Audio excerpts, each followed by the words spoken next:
Hey, I'm Will Wheaton, and I have just received a dump truck full of gold bullion to tell you to watch The Scene Snobs.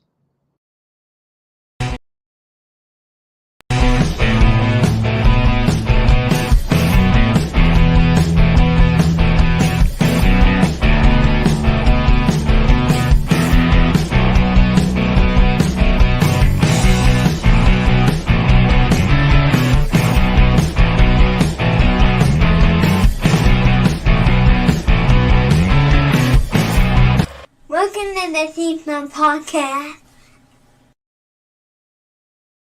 Welcome, everybody, to the Scene Snobs podcast. I'm your host, Mick Manhattan. As always, every Tuesday night at 7 p.m. That's right. We own this slot. We're here back again with the Scene Snobs. I'm, of course, joined by my partner in crime, Mr. Paul Dunn. Yes, sir. How are you?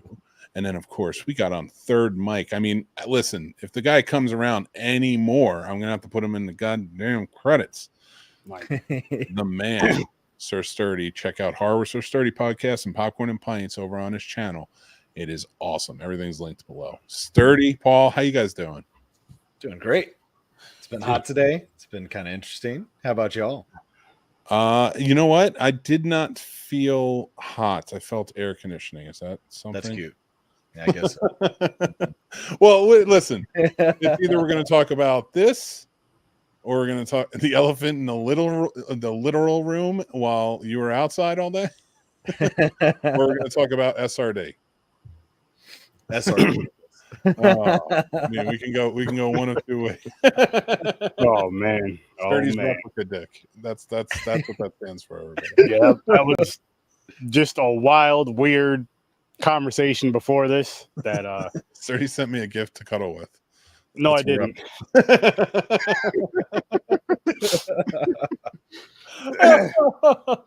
I love it. I love it. We got people here that we love and know well, and that is Smash himself, Master Shake. Says producer, Paul the producer. The producer. That is right. That is right. And then we have our boy Troy. Was good, Troy. He'll talk. Yes, I would say man, but that doesn't rhyme with Troy. And you are our boy, so there you go. It works out in many ways. Yeah, go check out Troy Hill Talks. That's right. Great channel as well. I have to say, gentlemen, I am very, very excited for tonight. Same. We're gonna have some fun discussions. I was really excited for our 5 takeaways. Yeah, You know, this is gonna be something. be something fun. But before we get started and all that, because our main topic tonight is going to be, we're going to talk about culture in movies and how it's depicted, and all different types of cultures, in racial, religious. We're going to get into just talking about like maybe even like geographical. You know, like the culture of like Michigan is way different than the culture of New York or Virginia or North Carolina, even. You know. So it's definitely be interesting to talk about that in movies and more. So we're going to get into that. But gentlemen, I want to ask you, how's your week going? How was your 4th of July? Mine was good. I mean, I don't do the whole BS with it, but I just chilled. Celebrate America. I have my reasons. And but no, just kind of chill. Just what the hell did we do? I don't remember what I did on the 4th. Didn't do much. Sounds like you're sport. Yeah. Oh no, I'm lying. Glow golf. Did glow golf. The black. How was that? Mini golf with a black light is fun. Yeah, that sounds fun. It was fun.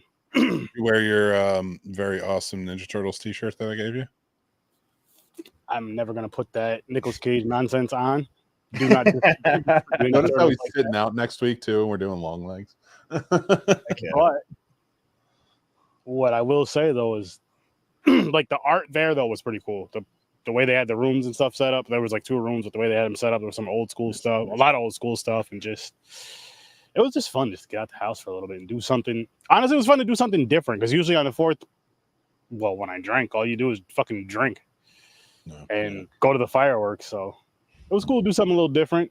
Did that, grab some food. Oh, okay. So originally we were gonna go to the movies to watch Inside Out 2 and Bad Boys 4. We're gonna go see Inside Out 2 in the morning. But I knew I was off that day, and when we were going to the movies, I forgot it was the 4th. And all you see is a line of I can't say what I really want to call them, children. What do you want to call them? I'm gonna call them crotch goblins. But so right there, I was like, you know what? Because Bad Boys had already started. I was like, you know what? Or no, my wife was like, I don't want to see that movie. All some kids, and I was like, me either. Because the week before, when I was on the week before, remember A Quiet Place? I was saying, Paul, the kids laughing behind me during those quiet parts and talking. You think I want to be in a kids movie with kids in it? Hell no, hell no. All they do is they don't know how to shut up. They eat like. But I had a good 4th. But you know what's going on. The movie's showing you in their heads. It's chaos everywhere. No. Yeah, but I want to see it here because we watched the first one earlier that day, and I was like, because I never seen it. I'm like, oh, this isn't bad. Now I want to see part 2. All because of you, Mick, because you guys were talking about it a couple weeks ago. That's right. Go check that out. Yeah, you know what? Actually, and Paul, what about you, man? So we have a tradition of going to a friend's house that there was a pretty epic party, but this year they dialed it down because the event had been getting too big to where they were having like close to 100 or more people coming for a house party, essentially. So they dialed it down. So there were barely 20 of us. So I played volleyball for about 4 hours, with every muscle in my body, and then watched some fireworks. That's intense. I can't do that anymore. It must be nice. I shouldn't have done that in your early 30s. No, I was suffering the next 2 days, like walking up the steps. I looked decrepit. Only 2 days? Oh man. Okay. And all of a sudden it's like 6 days like you to recover after anything. Yeah. You have to take like 3 hospital stays in that week. No, I'm kidding. Hopefully it's not like it is like I can't do that. I cannot play full volleyball. I wish I could. I'm still getting there with some stuff, but I thought that you wore a green shirt behind your green screen in front of your green screen. Of me? Yeah. See, and I don't even have a green screen. That's the best part. I know, but you're turning into one, and I love it. Yeah, I'm the screen. Did you recreate Top Gun, Paul? You know he did. Get out of here. Shirt off, it's like watch on. But you gotta have the little band like sticking out like a little bit, and you just gotta be like, knock it down because he's all of 5'2". I should have taken a video there, but we know how good I am about taking videos, though. So that's probably why there's not any. You didn't even have to remind me. I didn't remember, and you just had to throw it out there. That's on you, dude. Listen. But the thing is now, Paul, you have your podcasting mess up. Mm-hmm. Seriously, no, because I have my first episode, the whole recording thing I was telling you guys about. Mm-hmm. You have your mess up, and it's gonna be one of those things that I just say if you ever talk to somebody that wants to get into it, you gotta let them know about that. Yep. Just because you're gonna mess up, and let them know to still keep going and still do it. That's your tip, man. That's your tip. Don't do this. Like if somebody's asking you what's something you remember, you're gonna remember all those little things you fucked up. Like what is one of mine? Every time like we're talking to somebody, is like it's like, oh yeah, I remember. Make sure you hit record because I fucked up that before. Had full podcasts, and I'm like, oh, we gotta do it because I didn't hit record. Yeah, man, that's the worst. It's so funny. Oh, I love it though. So what did the Manhattan family do? We just chilled, man. My son went to his grandparents, and Tommy, of course, down there with his dad. So it's just us. I had a little fight. Couples will do. And yeah, it was okay. So we didn't really. I did have some margarita, and I don't drink. Right. Nice. But when I drink, happiness comes out. So you didn't have a virgin margarita. You had like a actual. I had a real margarita. Okay. I had a real margarita. Wow. I had this bottle that says margarita on it.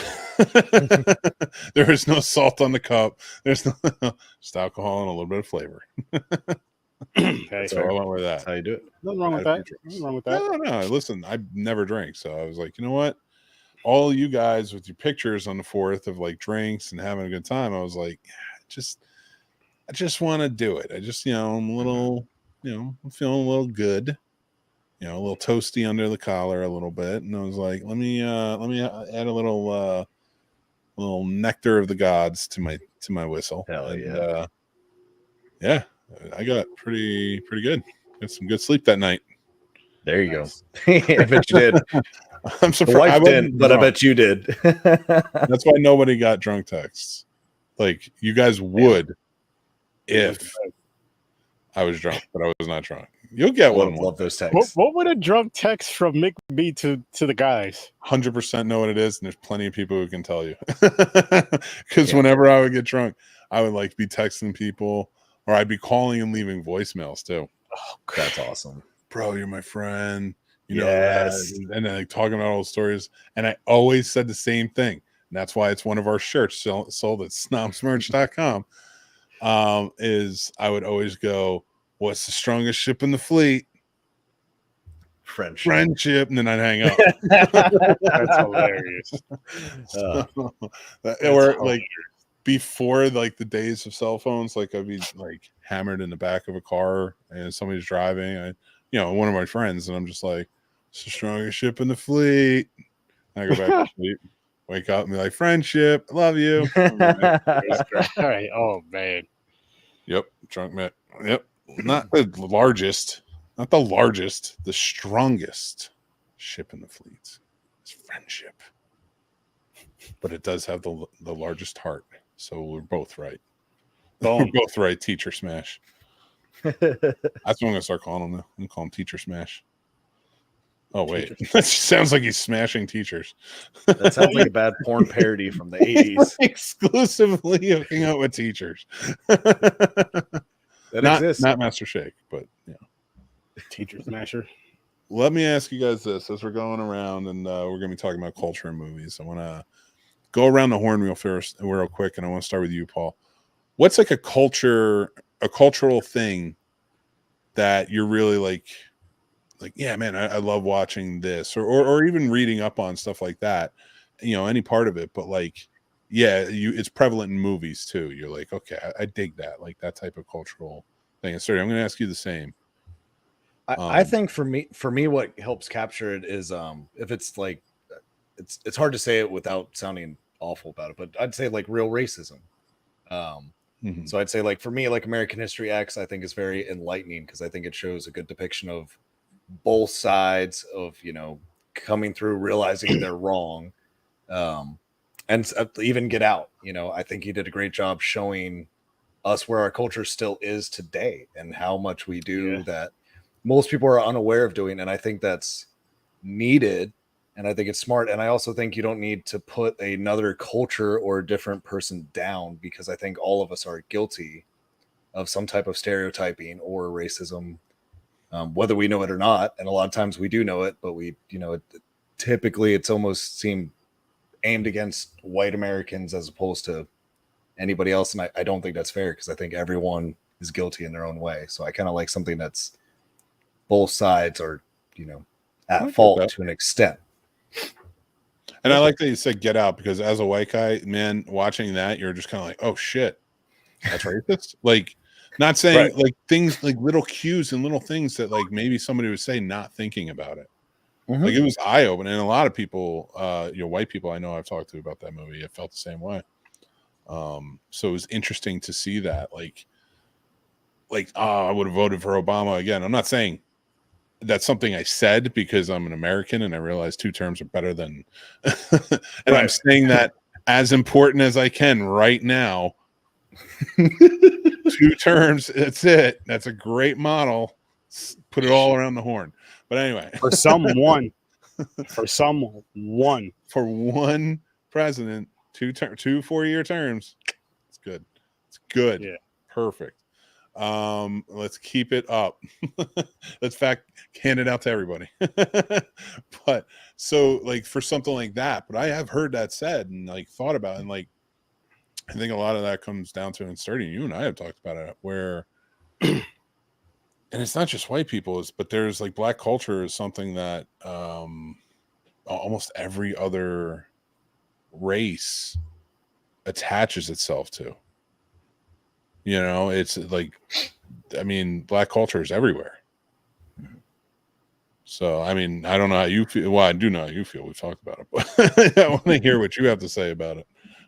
I was actually going to put a different spin from like what Paul was saying with how he brought up American History X. For me, with culture, I really like to see it lies in horror, which of course, how I'm doing the international horror movies now, because I just like to see what other cultures, Okay. honestly, what their interests are in horror, what their horror interests are, like, because doing the whole Backpack Almost 30 now, what I've been doing is looking into like finding what their favorite subgenre of horror is for that region, for that, you know, not just for the country, but just maybe for that city. Well, I don't know if they call them cities in other countries, but for that city in that country, like what is that region?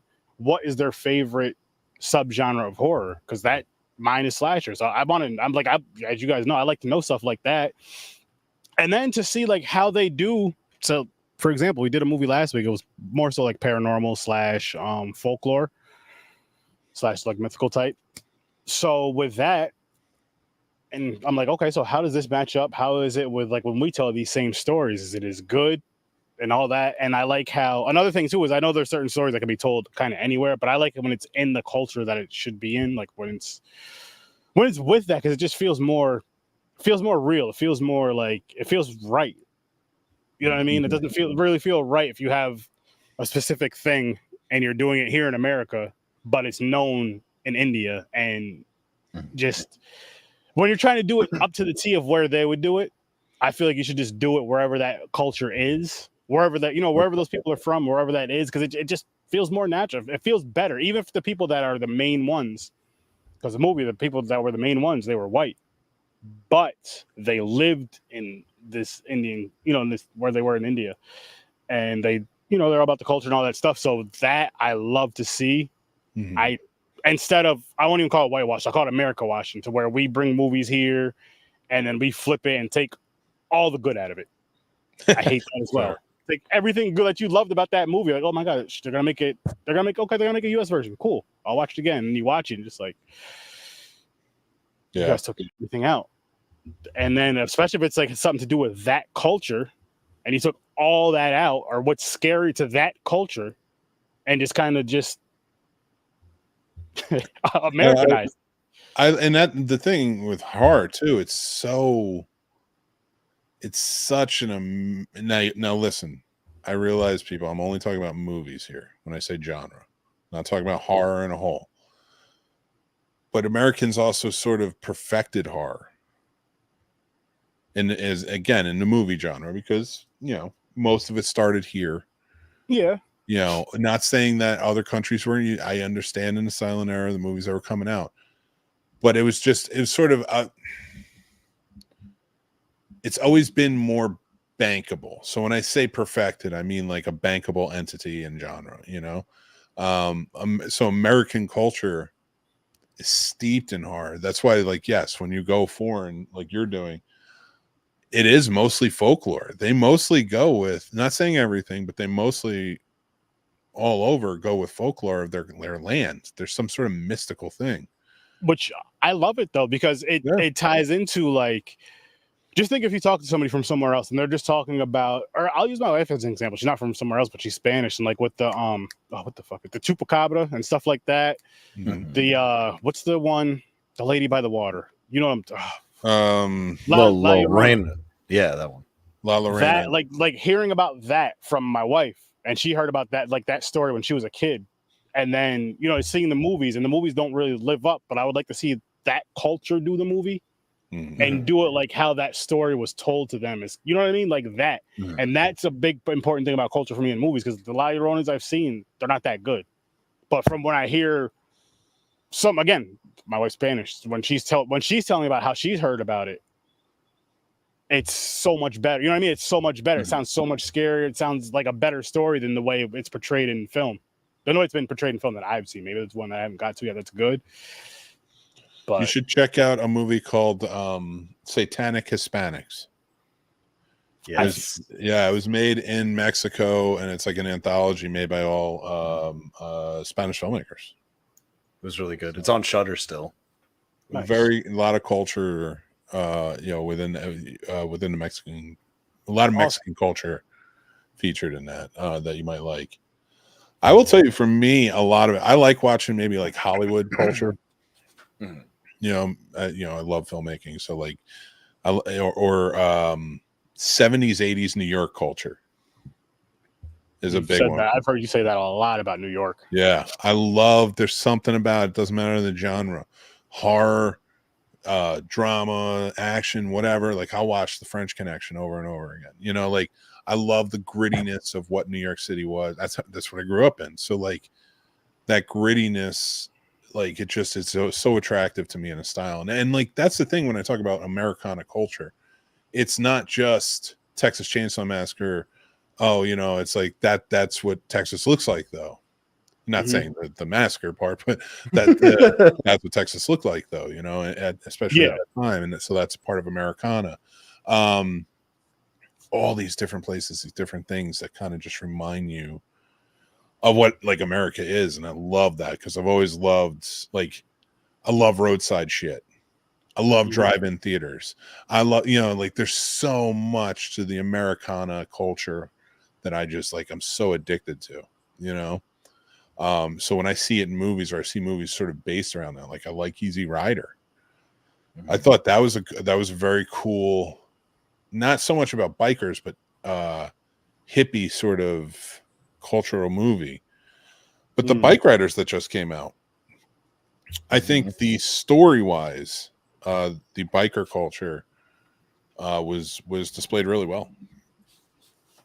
I thought they did a really good job in that. So like, there's so many different ways you can go with it when it comes to culture and talking about culture in movies. But what are some things you see now that you dislike?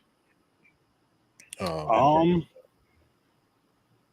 mean, honestly, basically what I was just saying, to how they kind of pull things out when we bring movies here, and you pull all that good out, the culture out, and you just Americanize it. And it sucks. Also, I'll say, I feel like, I don't care what race plays certain roles, but I feel like if you're playing like a specific, if you're talking about a certain culture or living on a certain culture, I feel like that culture should be in the room when you're, to at least help you get these stories together. You know what I mean? So the stories are told better and more respected, more understanding. Like the clip I sent you the other day with Denzel saying something about culture. Yeah. I forgot what he said verbatim, and I forgot the two people he used. I forgot but he was just saying, like, explaining two movies, and he was like, I know he can do this movie. I know he can do this movie, but he is a part of this culture, and he's a part of this culture, so it just works even better.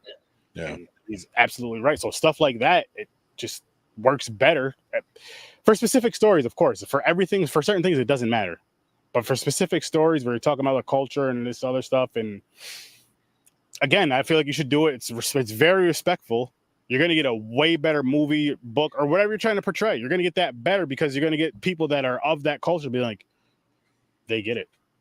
This is exactly this, or this is exactly that, or hey, we do that, or hey, we, what I mean, it could, whatever type of genre, I'm speaking film, so whatever type of genre movie it is, whether it be comedy, horror, romance, whatever, but if you have that culture doing it and a part of it, like, and it may not even be the whole culture that does it, but you guys know what I mean with that stuff. And that's with me, because I pay attention to movies a hell of a lot more now than I used to. Not just because the whole podcasting thing. You think that would do it, but nah. No, it's because you became friends with me. That may have helped some. Fair. I agree with you completely. And yeah, to add to it, so Paul, if you haven't seen it, like, there's a clip where an interviewer is asking, the cast of this movie, this includes Denzel Washington, about other race filmmakers, why can't, different races direct different cultures or different movies? And he answered so perfectly. He goes, it's a culture thing. It's not a race thing. Right. He goes, Steven Spielberg could direct Goodfellas, and Martin Scorsese could direct Schindler's List, and they can both do a good job, but they both understand the culture better, and that's why they directed the movie. And then he talked about Black culture, and like,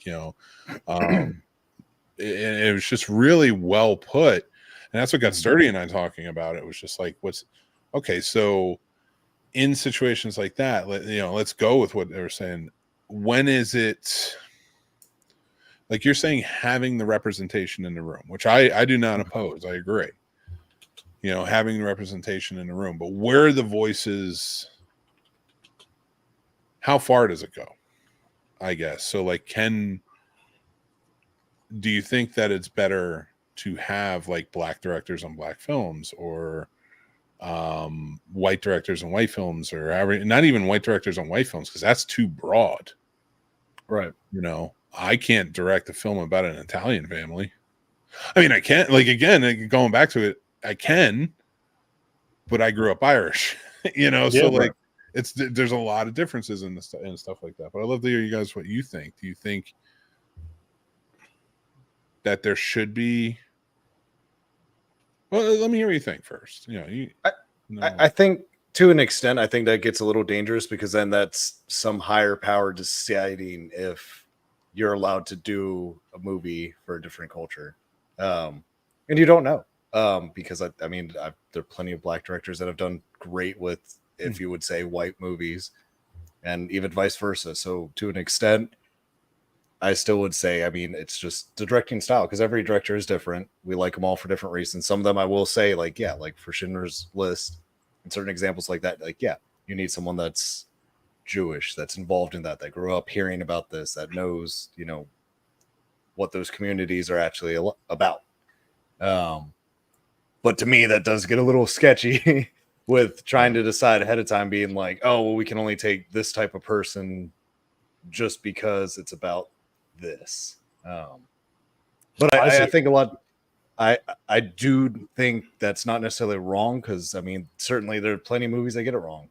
Like for me, when you were asking what drives you crazy, that last Jonah Hill movie when he was engaged to that black woman, that fucking movie drove me insane with all the stereotypes and just how over the top they were on everything in that, to where I just thought, like, disgusting is too strong of a word, but I just didn't understand why they felt the need to do that, especially for a comedy, because it wasn't even funny. It was just them shitting on Jonah Hill's character the whole time, and Jonah Hill apologizing that whole fucking movie just for being, I don't know. So shit like that, no. So yeah.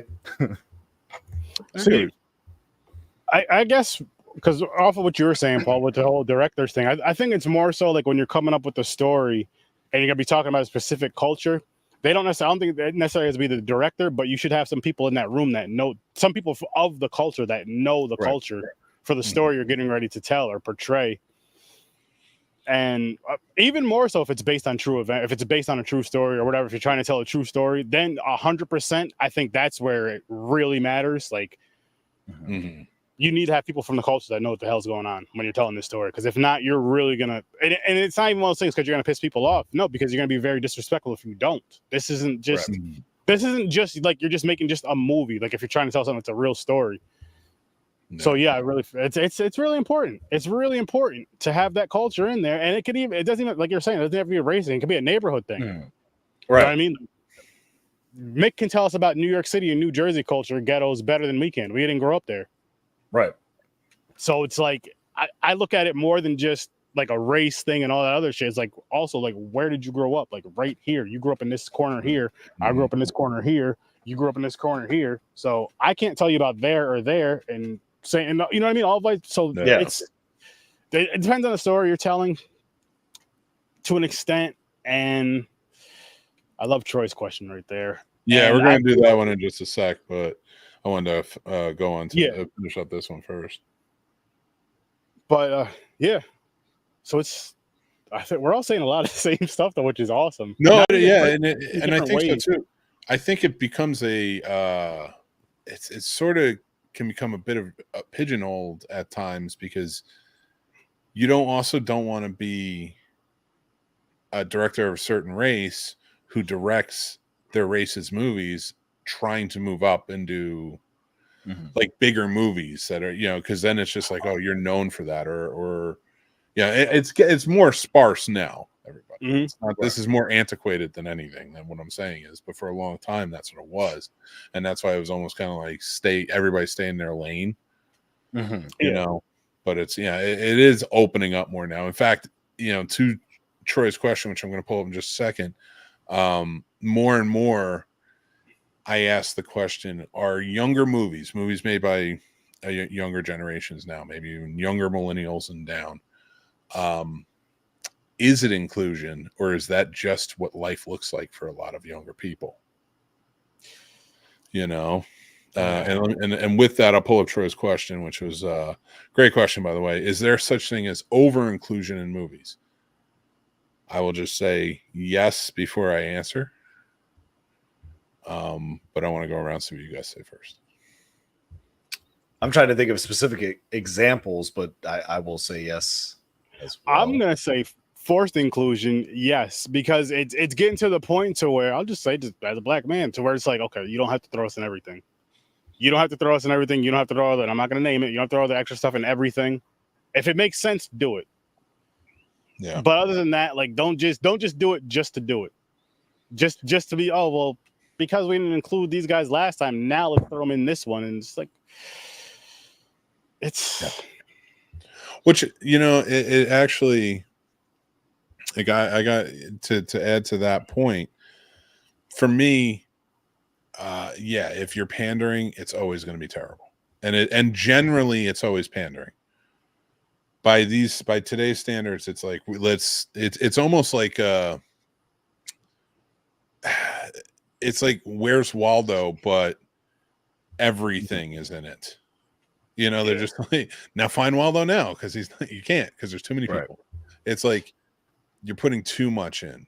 You know, that doesn't make sense, because you feel like you got to sell every demographic or this, that, and the other thing, or add something. Or if it's one way of thinking, it's make fun of, or if it's the other way of thinking, it's pandering. And it's just too much. Nobody's writing movies just to make movies anymore. Right. You know, to tell a story. Too, with the inclusion thing, is it's like a lot of those movies that people complain about with the forced inclusion or whatever you want to call it are bad movies too. Yeah. So it's like, if you're really going to try to put this upon us to show, I don't know what they're trying to, if you're trying to show like how the real world is, we're going to see a bunch of different colors and all that. I don't know what it is, but make a good movie. If you're going to do your forced inclusions and all that, make it a good movie, a good story, and then maybe people look at things a little different. But if you're making a halfway decent movie to a okay, like, it has to be good. It can't be just decent. It can't be okay, and it definitely can't be bad. Yeah, because if it is bad, you're not pandering to anyone. Nobody cares. Yeah, right. But yeah, at the same time, like, thinking about all that stuff, like, where it's, again, it's, if you want it, like, to me growing up, you know, everybody used the F word or called people gay in a derogatory way. Like, everyone did it. And I think one of the things that really helped me to understand gay people more on that level was TV. Was when TV shows they were normalizing it. Where in a world that I grew up in, especially growing up Catholic, like, it was a sin, it was bad, it was this, that, and the other thing. No, I don't think that, and that's not how I feel. But when you're a kid and that's all you're hearing, but then thankfully TV was normalizing a lot of that, you know, was including characters.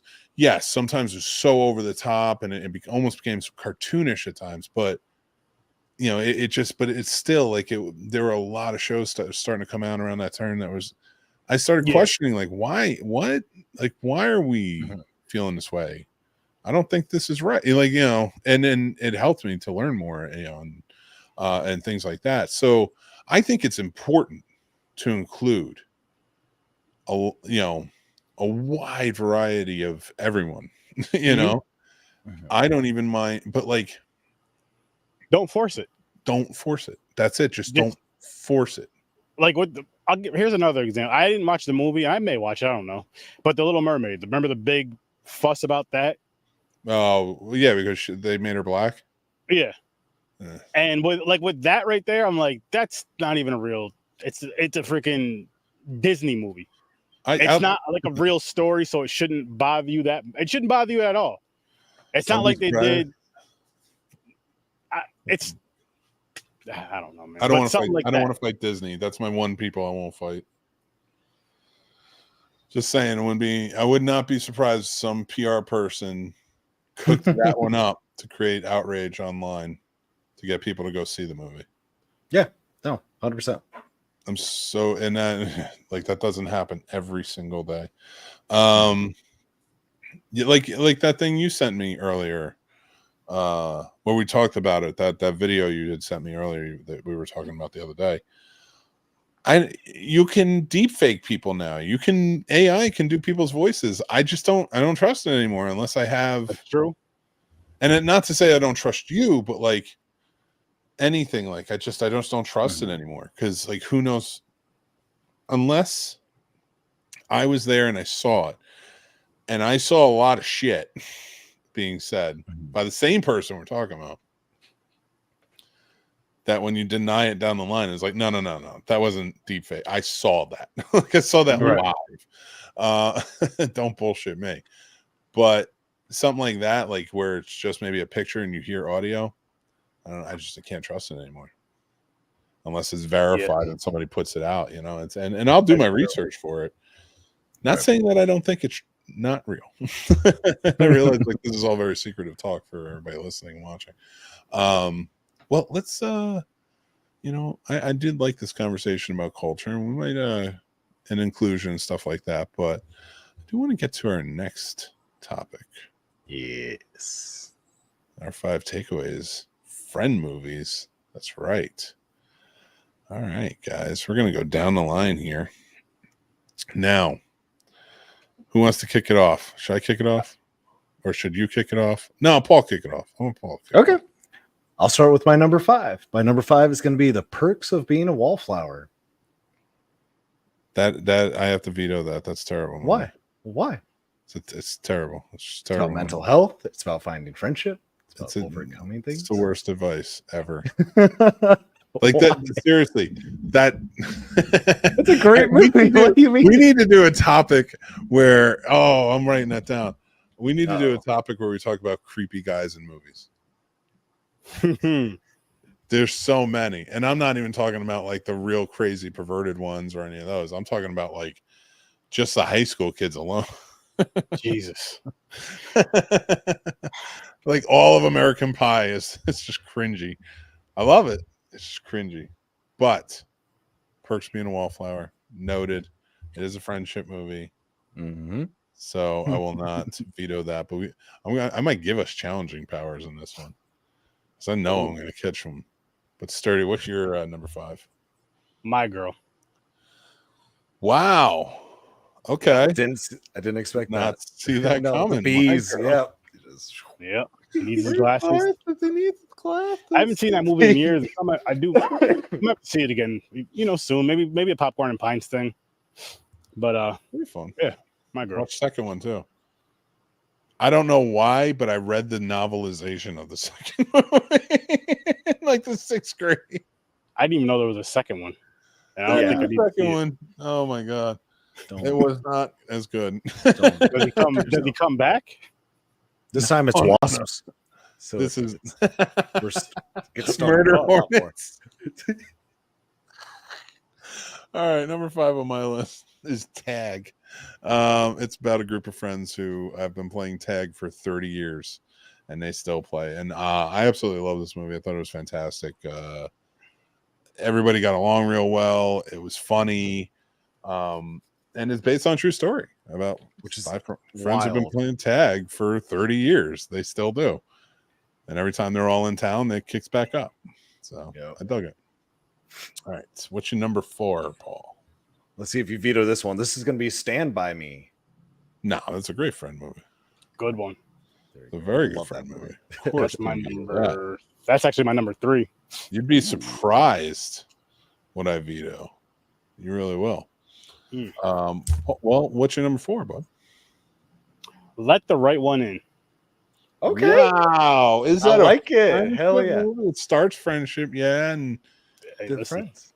She's just well, I mean, he does it because he loves her, but yeah, wow. I love my friends. It's a good one. But I like the foreign one better. Yes. But yeah, Let the Right One is the original, right? Yeah. Or Let Me. What I think they're both called Let the Right One In. I could be wrong. I'd have to look it up again. I thought it think was Let Me In is the American one, and then the original is Let the Right One In. Like yeah. You're right, because they would say it properly over in the foreign. In America, that's where they fuck it up. Like, too many words. People can't read that much. We're not going to call it tarot cards. We're going to call it tarot. All right, my number 4, Without a Paddle. Nice. I love such that a fun movie. one. And it's just a fantastic movie all around. All right, what's your number 3, Paul? Number 3 is going to be Grown Ups, because I love Adam Sandler and his friends, and that's totally me and my friends every year when we get together. I'm not going to lie. What I fucking tell you, Sturdy? I said he's going to say that at least once. You did, but not for that movie. Not for those movies. I should have known. What were the 2 that I said?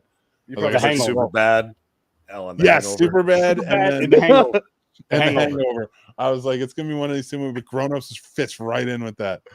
Yeah. I was like, it fits with everything, like all your nighttime swimming and your movies. I'm like, that's exactly what's gonna be said. And I said it too. I was like, that was me and my friends. I knew it. The only reason is you've shot an arrow in the air, haven't you? Maybe. Yeah, I don't know. Yeah. All right. Well, we were little handsies about those, so we shot it like this way and took off this way. It's not like we were like, haha, like we didn't want to die. I'm getting impaled. Jesus Christ. Oh my God. All right, Sturdy, you're up. What do you got for me? Stand By Me. Stand By Me. Oh my God. Yes, Good one. You know what's funny though, Mick, is because I almost used either Sleepers or Mystic River on this list, honestly. I almost used both of them because they were really good movies, but I'm like, that's a little too it's a little dark, Sturdy. but I mean, friendship wise, but I mean, because he kills his childhood friend. The way things turn, though. The way things turn. It's a good one. It is. But yeah, Stand By Me. See, I didn't go with Stand By Me. Just I often think like road trip. I never really think of like on your feet walking to a location like has to do with friendship movies. Mm-hmm. So my number 3 is The Fellowship of the Ring. No, I'm just kidding. Oh. Which is basically a prequel to Stand By Me. I think that's such a great movie. Is and just the fact is that nobody gives a shit about each other in the beginning, and then by the end, like they are like in it. Like we will die for each other. Like that. That's such a good one. Oh man, I'll tell you guys, a movie that literally just came to my brain. I don't know why I didn't earlier, but The Sandlot. That's a good one. Oh, you could change it out. You got 2 more. The Sandlot. No, I got 2 on here. I want to keep though. That's fair. That's fair. All right, what's so your number 2? Well? I got 2 for number 2 because I knew you guys knew I would do Super Bad, so I put another one there as well. Oh, so I made sure to put down Goonies. Reminds me of my friends. Nobody Goonies reminds especially. you. You did not have that many friends with gadgets. That's probably he true. was in the circus, so you don't know. That's also very true. Like, Wish was just coming out online. They were buying shit every week. All right, what's the other one? Super Bad and what? Goonies. Goonies. And the Goonies is my number 2 as well. That's just Goonies isn't even on my list. It's like you guys don't even know friendship. Are you kidding me? No, that's a good one. That would be in my top 10, but I think my 5 fit really well. All right, my 5 are better. My 2 is okay, fine, whatever. Brian's Song. Anybody who's seen Brian's Song knows exactly why. The story of Brian Piccolo and Gail Sayers. Brian Piccolo passed away from cancer, and Gail gave that tear-filled, the awesome Billy D. Williams as Gail Sayers gave that amazing tear-filled speech. Brian Piccolo, it's my friend. Oh, it's beautiful. It's beautiful. It's a classic. And I almost put down 50-50 on here, but then I was like, I'm not going to go sad with this. Oh, God. Wait until you hear my number 1. Wait till you hear my number 1. What do you got? It. Yeah, I mean, a friendship kind of does that. You got none vetoed, so that's good. Yes. I'm not mad at that. I'm not mad at that. That's cool. I like Breakfast Club would have gotten vetoed. Any Fast and Furious movie would have gotten vetoed. Well, I won't mention those. Why Breakfast Club? Breakfast Club. Just had to Because that's not a good friend movie. They will not. They were friends for that Saturday. They will not remain friends. Everybody will go. But that's real life. Yeah, It's not a good. But that's not a good friend movie. No, they're not moving on. They just had to spend time together. That's it. They're not. It's not like they've changed each other's lives. They changed for like a weekend. They're all gonna go. They're not even all weekends. They all went home, and we're just back to normal. Mm-hmm. How do we know they this? had the experience? Because it is. Because that's what happens. It's a terrible friendship movie. I didn't say it was a bad movie. I said it was a terrible friendship movie. And I think everybody should agree. In fact, Pretty in Pink. Everyone should agree with me right now. Pretty in Pink is a better friendship movie than The Breakfast Club. Ducky? No. St. Elmo's Fire is better than Pretty in Pink. Oh my God. Well, or 16 Candles. I'll give you at least 16. I won't argue that. But it still sucks. That's true. We got to get in the apartment before she gets colder. Oh no, it's Chicago. So she left all the windows open in a winter Chicago. I mean, that is dangerous, but still, like, whatever. Stupid movie. St. Elmo's Fire, which St. Elmo's Fire ended up in that apartment at the end. What's your number one, Sturdy? I got two. Uh-oh. Remember the Titans. Good movie. And Friday. Good fucking movie, dude. Those are both good. I'm going to get you high. Come on. If any of my friends get fired on a day off, the first thing I'm doing is getting them high. The first thing I'm doing. That's fair. Now I want to get laid off of work. Let me get fired real quick and I'll hit you up, Sturdy. It could be worse. Nothing quite like getting kicked out of your own podcast. I didn't touch anything. Neither did I. I touched nothing. No, I think it was the internet blipped. We had rain all freaking day. I thought you did that because I swear, I could be wrong. Chat, let me know. I could have sworn he moved a little bit, and I thought he was going to like kick one of us out, but he kicked us out. I was just sitting there laughing for a minute, just to let him get the laughs out, and then came back. But no, I mixed myself in all of this. I love that though. All right, well, number one. That's a good number one. Those are two good ones. Friday's a great movie. But I had to go with mine, man. Wrath of Khan. Oh, damn you! Oh my God, man! I have always been and always shall be your friend. Oh God, and he dies. Yeah. Oh, when Kirk gives that speech at the end, when he's just like, of all of us, he was the most human. That classic overacting Shatner, but it was still beautiful. That was super overacting. I hate Shatner in those movies. Damn. But now that you brought up Shatner, fucking Mars Attacks should have made my list for friendship movies. Yeah, Mars Attacks was a fun one. All right. Any of the Friday the 13th movies can fall under that umbrella, really. They're not gonna be friends for long in those movies. They didn't survive. They're still friends. They're friends till the end. I don't know about that. Chucky. But the end already came. Chucky and Andy's story is the best friendship story. That's a very toxic relationship right there. That is very. That's a toxic friendship that started from. That's a toxic friendship that started from childhood. That's crazy. Friends to the end. Yeah. I love it. I just realized none of us did animated movies. Like we didn't choose Toy Story or any of those good old. I thought about it, but I was like, because I could have used my favorite Disney movie. I could have used The Lion King. They'd be from friends to lovers. Then you got Pumbaa and Timon. Come on, what better friends than that?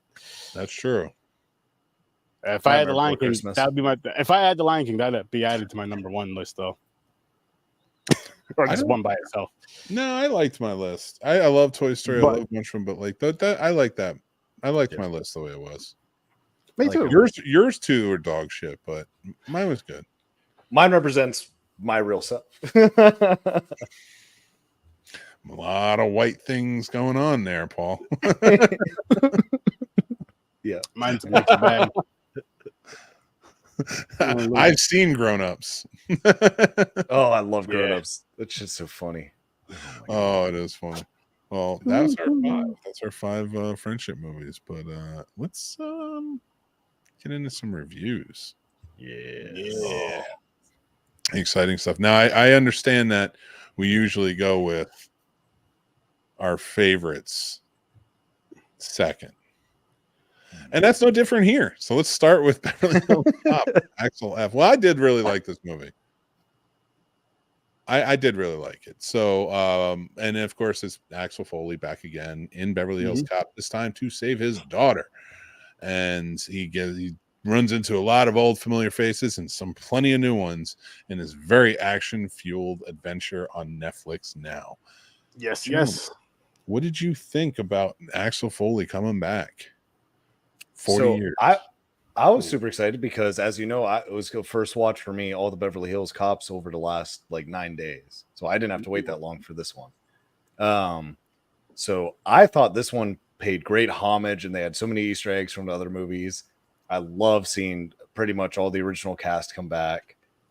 Kevin Bacon is so great at playing like the sleazy cop or sleazy whoever, because he just turns into a prick. Like, I know he's a great guy, but I'm like, man, I fucking hate you. Like, He really does play a prick well. You got that charming smile, and it's like, I know you're a piece of shit. Like, I know you are, but fuck your smile. I like the one-liners in here. I like the cheesiness. I was curious how they would bring 2024 remixes of their main theme song and remix it, and I really like the musical scores for this. Because all their movies, they mix it up, and I appreciate that because it keeps, you're always like, yeah, it's going to be this, but I thought they did a great job. Eddie Murphy, if anything, I think I almost like Eddie Murphy getting older. I think he's kind of gotten more distinguished. I think his timing has gotten better and his deliverance of jokes and not having to be completely outrageous to make you laugh. So I kind of enjoyed older Axel than younger. But I would recommend this movie, especially if you watch the others, because I think if this is your style of movie and you did like them, this absolutely will be right up there with them. Yeah. I mean, I started before we get to yours. Absolutely. The second one is one of my favorite movies of all time. I think it's the far superior. Tony Scott killed it in that one. I love it because it's more established. He's friends with Taggart and Bogomil and Rosewood and everybody. Like, they're all just already cool. So when you get into it, it's like, all right. And that's what I felt about this movie. The third one still felt disjointed because you couldn't get Taggart back and Bogomil back. Yeah. So and I love Hector Elizondo, but that's a new character you have to introduce, and then all this other stuff. So that's why I love the second one. The first one I love because it's gritty as hell and it's fun, and he does a great job. And I agree with you. I love older Axel because for him to be 18 or 19 in the first one, and now just to be so much older and time sort of passed him by a bit, but he's still Axel Foley. It was a great time. I just had such a fun time with this movie. But Sturdy, I want to know what you thought about this movie. I've been dying. Honestly, I had a good time. I really did have a good time with it. My rating may confuse some, but also on this show, you do 0 to 5. No, I do 1 through 5. I don't do 0. Okay, not even just 1 to 5. So my ratings are a little different because I'm used to doing the way I do ratings everywhere else, which is from a -10 to a +10. But with that said, though, no, I did enjoy this one. The original is my favorite one by far. I just love it. Mainly because I think it's because of the nostalgia. It's one of those movies. I think it was the first time I watched it. I was with my dad watching it, and just nice. It was back in those days, which, I mean, Paul was still in diapers, but Mick, you remember when this movie the original would come on all the time. Yeah. All the freaking time. The original. Boop, boop, boop, boop, boop. But with this one, I got some of the nostalgia feeling from seeing all these guys older now, and just I don't know. I think the thing I didn't like about it a little bit was the typical dad missing for years, child is blank in this.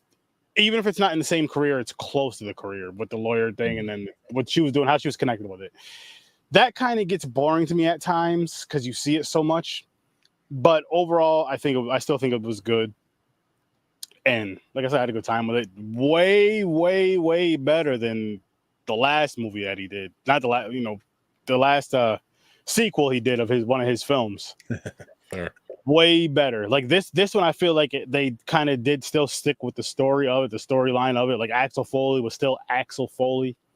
I love how they brought up stuff from the past movies and stuff. And I'm not mad he has a daughter and all that. Like that's not it. It's just the whole that cliche gets kind of boring after a while. It's my kid's into this, and then my kid's in trouble, and then my kid helps me, and then the connection at the end, which of course you're never mad about that because in real life you'd want that stuff to happen.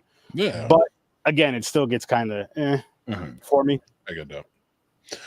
And to add to that too, there were a few things like I wish that was better explained. Like, maybe the heart to heart was, why did you leave? Why couldn't you just be a cop in Beverly Hills? And like, almost like that.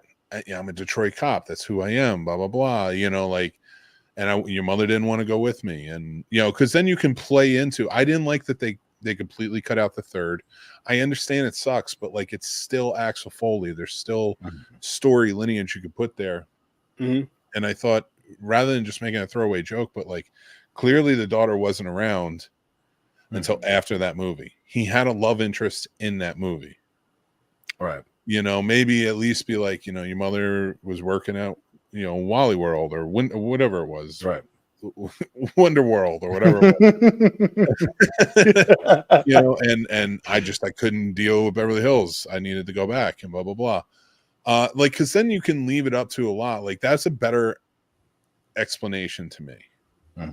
Or what were you going to do? Like Jeffrey got shot. I needed to go back and be with him or, something like that. Like, cause he is so addicted to the job. Right. I thought, and another thing that really bugs me is when he's getting arrested by he calls them the Lego police. Yeah. Lego cops. He says, I've been a cop for 30 years. The first movie came out 40 years ago. And you were a detective. Can we at least agree to get the math right? Can we at least agree to be like, I've been a cop for 45 years, or some shit like that, like 42 years or something like that. Just so that way we can get it right. Come on, man. Like, I don't know why those little things in movies irk me, but they do. I get that. The pepper spray bothered me. That's what fucked me up. I was like, there's no way you took that much pepper spray to your face and you're okay, able to talk, able to see, and then you dump water to get that shit off. I'm like, nah, dude, that takes milk and you'd be fucked up. Yeah, it's tough. They put it up. I used water when I got pepper sprayed. It wasn't a whole. You're cracked. Right. That's all I had. Right. No, I mean, I get, I guess in a panic, like you grab, but like I said, I mean, he seemed fine. Like he's like, you don't have to use that much. And it's he was driving. That felt a little silly to me. Was that whole like portion of it? Like that's what I liked about the first movie when they threw him out of the window. Right. And like then he gets arrested. He's like, what the fuck? He's like, they threw me out of the window. Like I would have liked, like, yeah, they were chasing him down, but like he got arrested for maybe running away on foot and fucking something up, but like that whole, we just saw you chase down somebody in a snowplow. Yeah. And it was pretty epic. And now we're see you run away from a few guys in a meter maid like thing. Like it's just that felt a little too silly comparatively to the other stuff. Yeah. That felt more number 3 than it did 1 or 2. Yeah. But listen, let's give our ratings for this one. And I know what you guys want to get to, but I really like this one. I love the fun movies that are coming out lately, especially the action stuff. I gave it a 3.5. Paul, you gave it a 3, right? And Sturdy gave it a 2.5. So it's like singular bar going up. I like that. So Sturdy, why the 2.5? You think it's just mid? As the I think kids it's better. I think it's better than mid, but a little better than mid. But it's just, again, just with the certain things, the little cliches with the that story, and then not really explain that storyline, just kind of, because they do it with a lot of movies. It's like, okay, he has a kid. I get that. Yes. Love it. All right, let's go to our next movie for tonight, which I know you two are super excited to talk about, and I am as well. It is the final installment in Ty West's.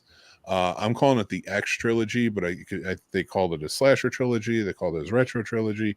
I've heard a few different ways of it put, but of course, this is about Maxxxine, and this is what it is. We're talking about Maxxxine tonight, and this one takes place in 1985, Los Angeles, Hollywood, California. Guys, let's get into it a little bit. What'd you guys like? What did you think? Let's talk about it.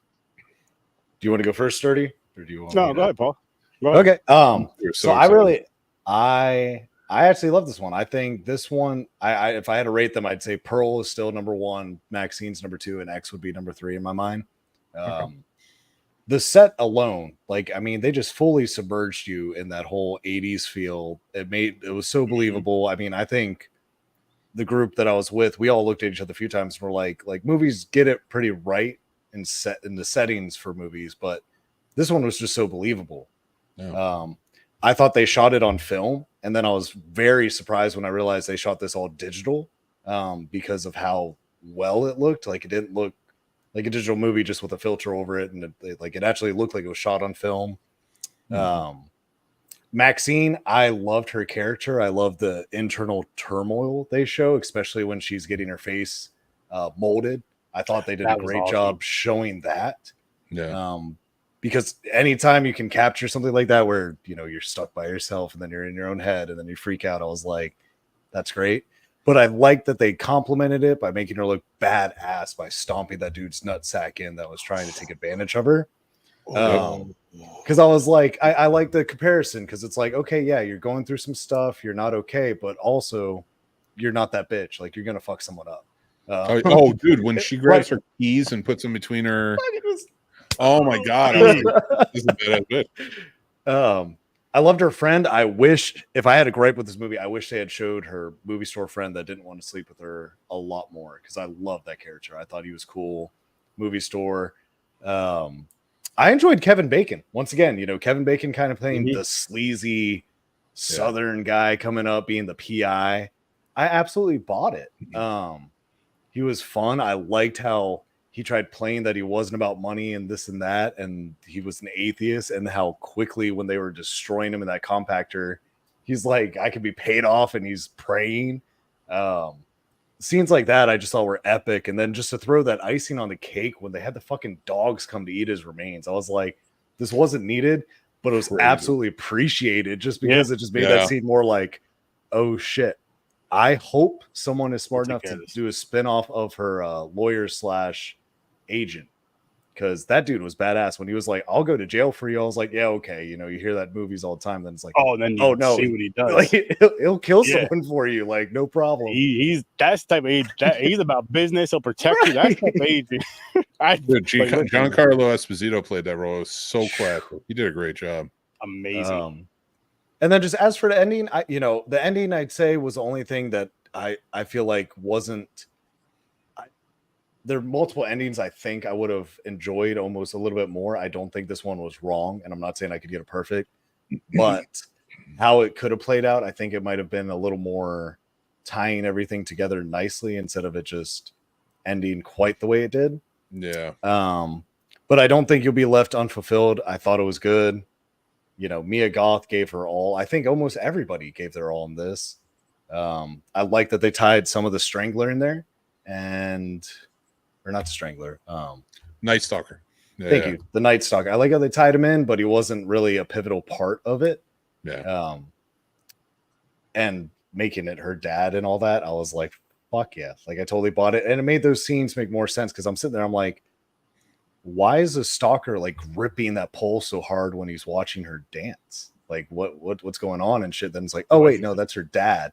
Like, yeah, I bet if any dad was watching their daughter do something like that, especially being the person he is going to be like, No, Listen, absolutely man, not. I'm telling you right now, I'm tackling her off the damn stage.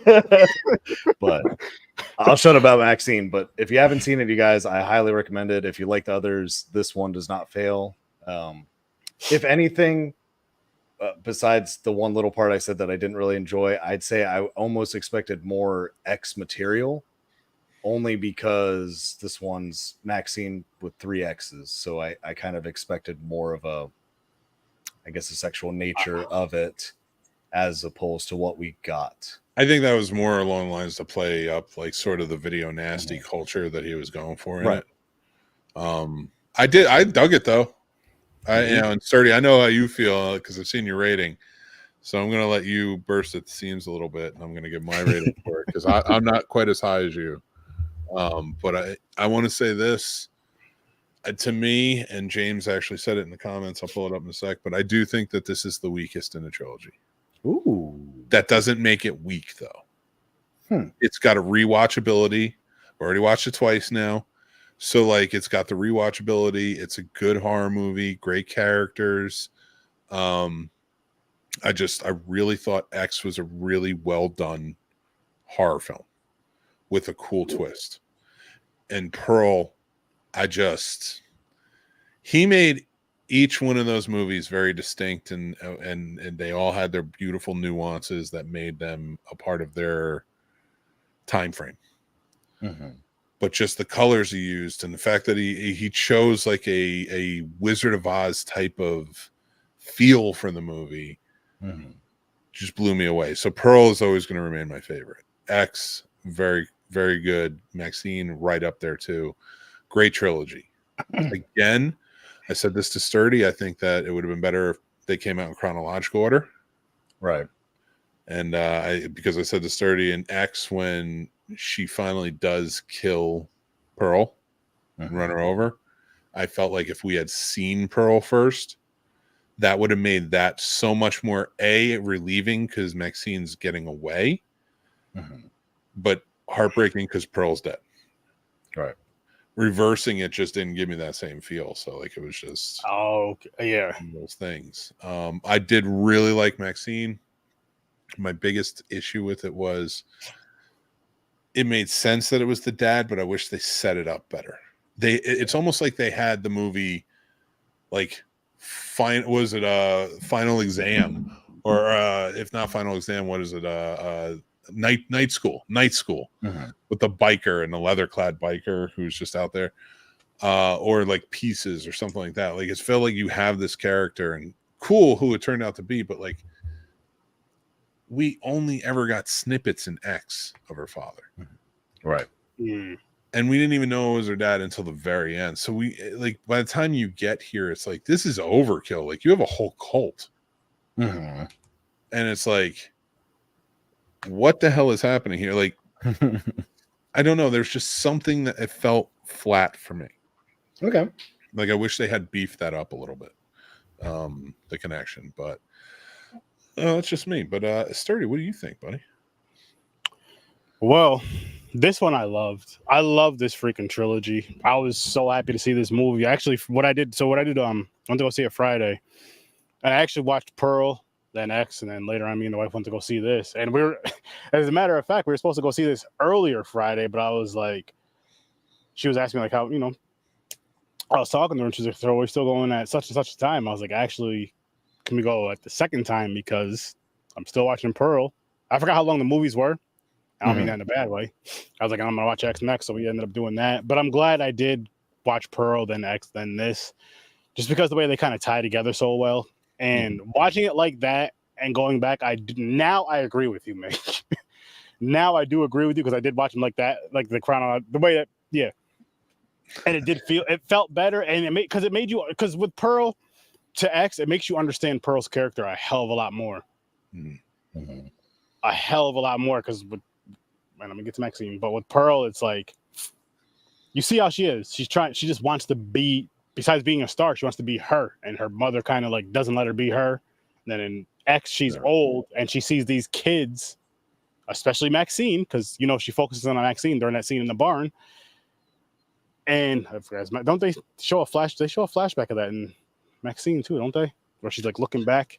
but they also, Kind of, sort of. just to emphasize your point here, is like also keep in mind there with Maxxxine, everyone is saying like she has something. She has something. Yeah. So I attributed that to why Pearl was so attached to her. Because she had that thing that she always wanted. Yes.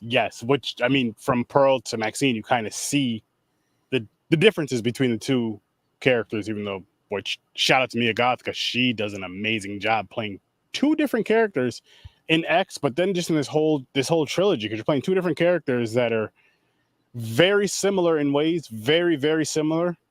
One has it and also has like that confidence. Mm-hmm. They both got the killer instinct, though. They both have that down. Yeah. But think about it too, though. Pearl, just a killer. Maxxxine is not out to kill anyone.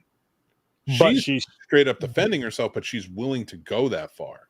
Well, and that's what I mean by that. Like, she's like, all right, I need to go that far. And then Paul, the heel stomp, that was just like, oh my god, makes him deep throat that gun.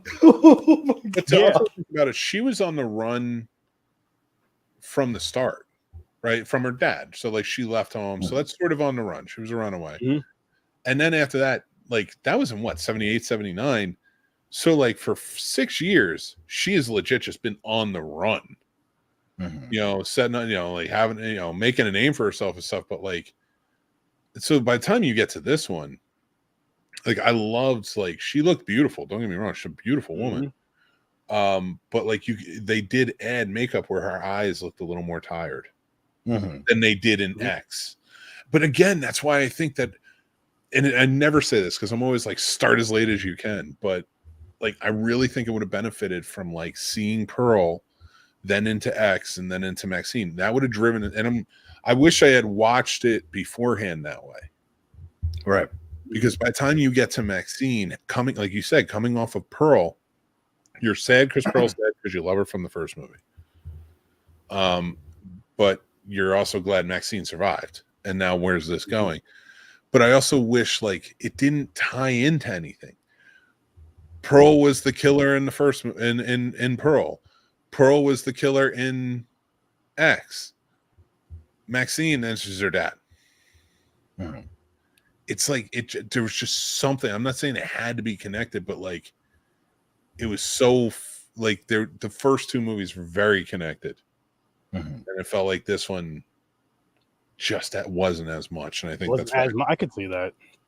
I wonder if he does extend the footage, because T West was saying that he had like 45 minutes of extra footage that he had to cut out of this, but he was editing.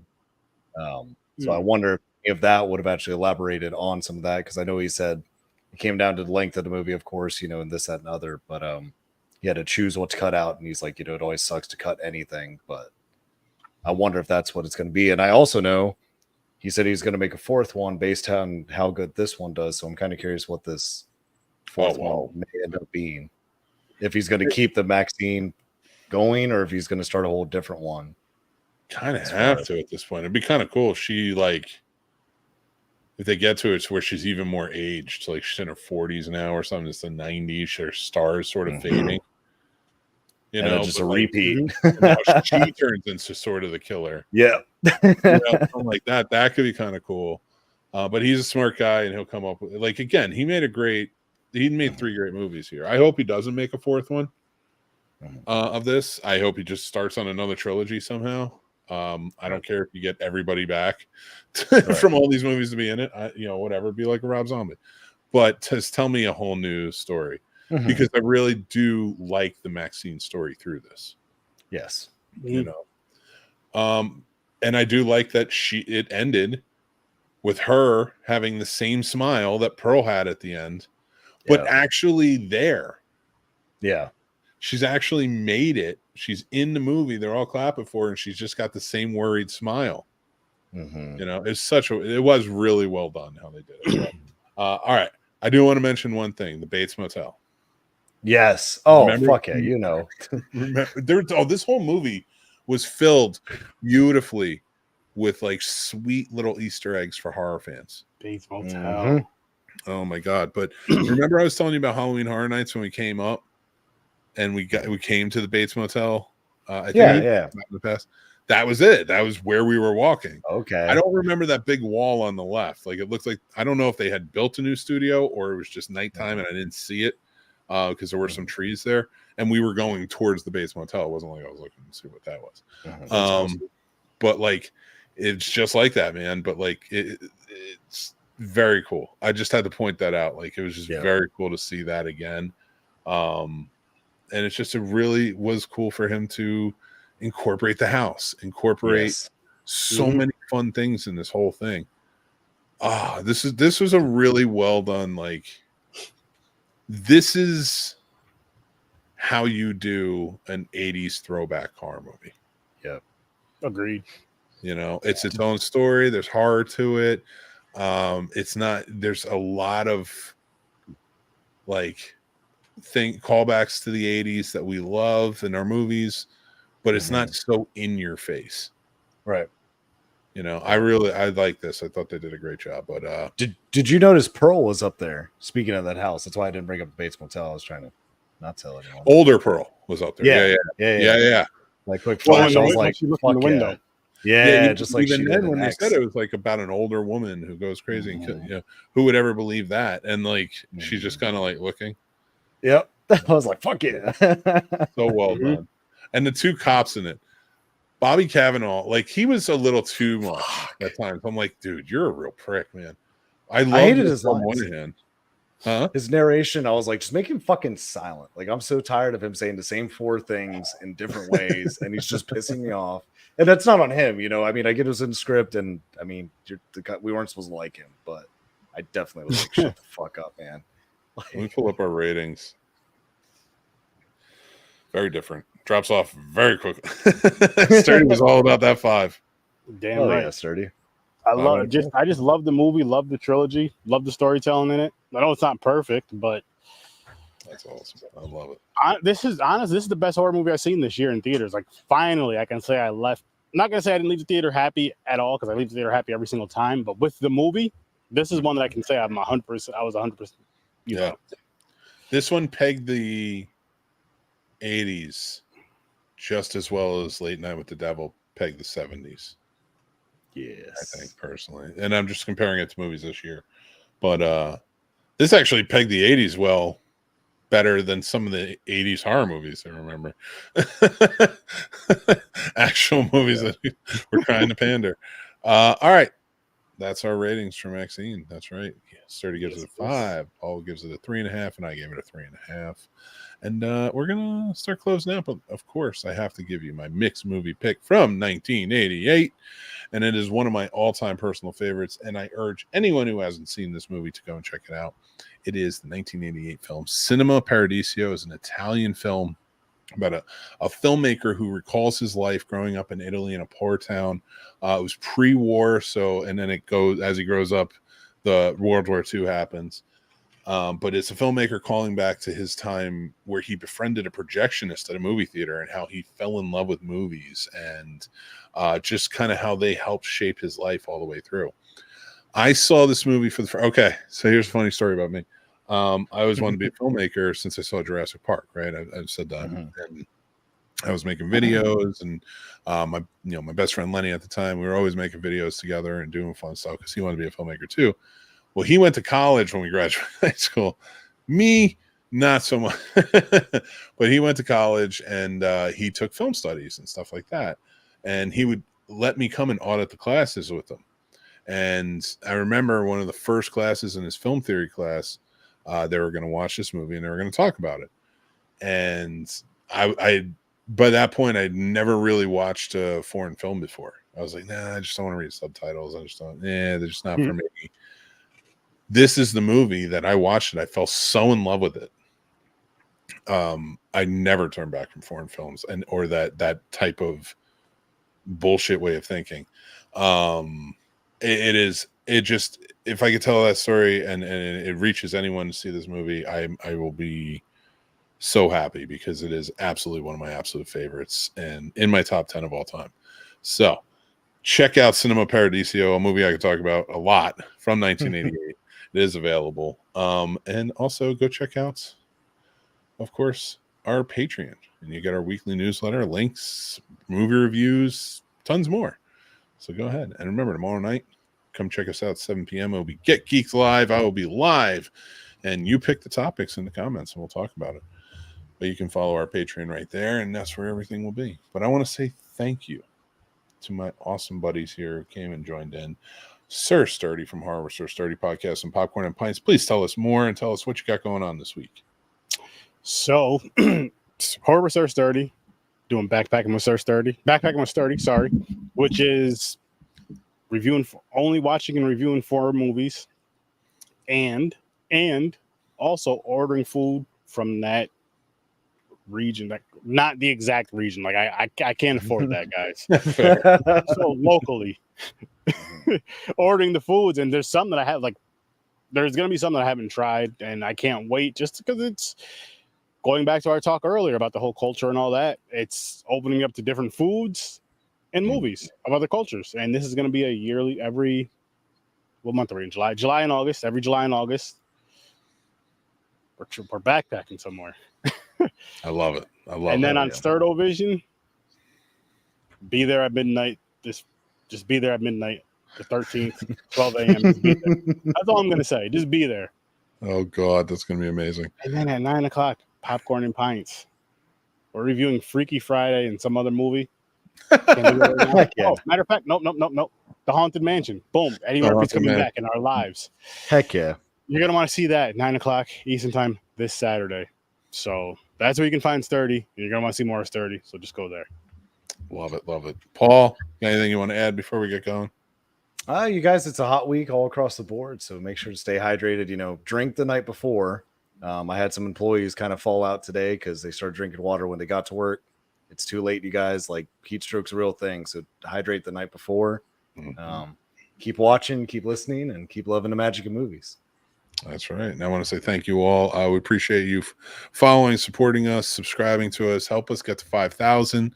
That is our trek right now. We're trying to get to 5,000 subscribers, and make sure that you are following us down on the Patreon. Again, you can become a member of the Discord if you are. Hang out, get some free perks. But if you want to sign up and do the paid perks and help us out, support the channel, we appreciate that too. Thank you so much. And thank you to our sponsor, Shopify. Guys, if you want to start your e-commerce business, now's no better time, and Shopify will help you all the way through. So go check out the link below, and you'll get a free trial and $1 on your first month. All right, guys. But I am Mick Manhattan from the Scene Snobs, joined with, as always, by producer Paul and Sir Sturdy joining in for the fold. We're going to be back next week, so make sure you're joining in, having a good time with us. But until then, remember, everybody, be kind, stay classy, and take care of yourselves, because that's very important. Until next time, I'll talk to you soon. Bye.